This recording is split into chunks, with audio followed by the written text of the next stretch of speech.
బాపట్ల జిల్లా ఇంకోలులో పొగాకు రైతులు రోడ్డెక్కారు. పంటలకు గిట్టుబాటు ధర కల్పించాలని కోరుతూ ర్యాలీ నిర్వహించారు. రైతుల గోడిని ప్రభుత్వం పట్టించుకోవడం లేదని ఆక్రోశంతో పొగాకుని తగలబెట్టి నిరసన తెలిపారు. పర్చూరు వైసీపీ ఇన్ఛార్జి గాదే మధుసూదనారెడ్డి ఆధ్వర్యంలో జరిగిన ఈ నిరసన ర్యాలీ నిర్వహించారు. వందలాది మంది రైతులు పాల్గొన్నారు. పొగాకుకి గిట్టుబాటు ధర కల్పించాలని కోరుతూ స్తూపం సెంటర్ నుంచి తహసీల్దార్ కార్యాలయం వరకు పాదయాత్ర చేశారు.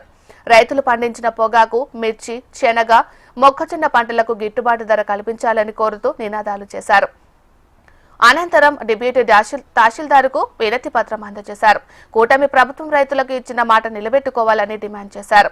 పంట ఉత్పత్తులను ప్రభుత్వమే నేరుగా గిట్టుబాటు ధరకు కొనుగోలు చేయాలని ఆయన డిమాండ్ చేశారు. వైసీపీ ప్రభుత్వం ధరల స్థిరీకరణ నిధి క్రింద 3,000 కోట్లు కేటాయిస్తే కూటమి ప్రభుత్వం కేవలం 300 కోట్లు మాత్రమే కేటాయించి చేతులు దులుపుకుంటుందని విమర్శించారు. కూటమి ప్రభుత్వం రైతులకు రైతు భరోసాని కూడా ఇంతవరకు విడుదల చేయలేదని విమర్శించారు. ప్రభుత్వం వెంటనే స్పందించి రైతులు పండించిన పొగాకు, ఇతర పంటలకు గిట్టుబాటు ధర కల్పించి ఆదుకోవాలని డిమాండ్ చేశారు.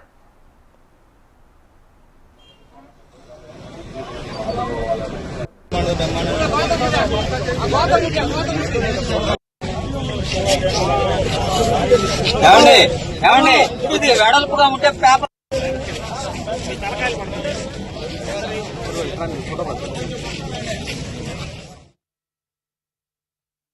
రైతులందరూ సన్నకారు, చిన్నకారు రైతులు వీళ్ళందరూ కూడా ఎక్కువగా పొగాకు, మిర్చి, శనగ, మొక్కజొన్న ఈ పంటలు పండిస్తూ ఉంటారు.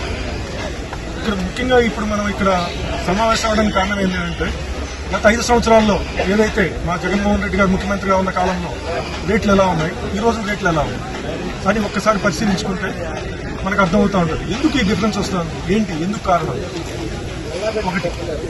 రెండోది, రైతులని మనం ఆదుకోవాలి.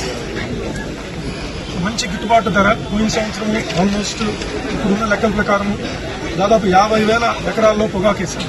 అంటే 21,000 హెక్టార్లలో గవర్నమెంట్ లెక్కల ప్రకారం 21,000 హెక్టార్లో పొగాకు వేశారు.